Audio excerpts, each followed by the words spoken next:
Story of the invisible arm of the Motel No. 16. Have you ever been in a hotel or motel room that felt like someone was looking at you, even though you were completely alone? This happened at a small Motel No. 16 on the suburbs of London in 1953. It began in the cold winter. A man named Jack Turner stopped at Motel No. 16 after a long trip. It was an old boarding house but seemed cozy.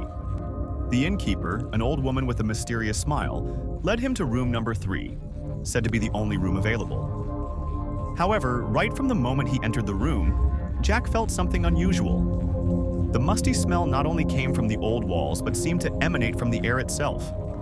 A portrait on the wall, depicting a middle-aged man with deep eyes, seemed to follow Jack's every step.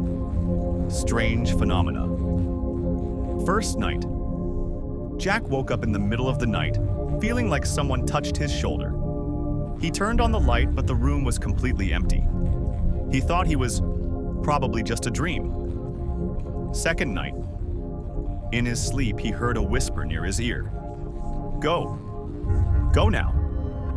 Jack jumped up, sweating, but saw nothing except the chair near the bed that had been knocked over. Third night. An invisible object squeezed his wrist while he slept. This time, Jack clearly saw bruises on his wrist, like traces of invisible fingers.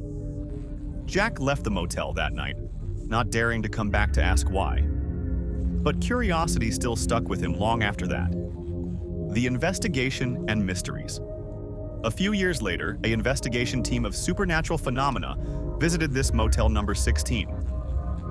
They discovered a horrifying truth.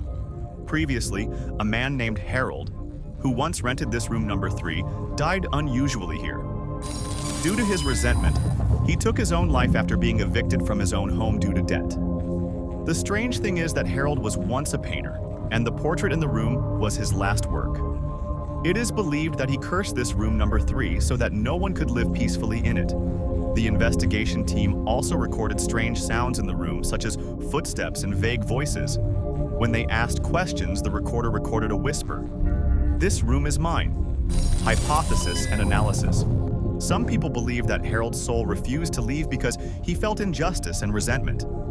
Scientists believe that the feeling of being watched phenomenon may be related to infrasound waves, a type of low-frequency sound that causes feelings of insecurity and hallucinations. But the question remains. If it's just a hallucination, how can we explain the bruises on Jack's wrist? And did Harold's soul really haunt the room number 3? If you were Jack, what would you do? Will you face your fear or rush to run away like him?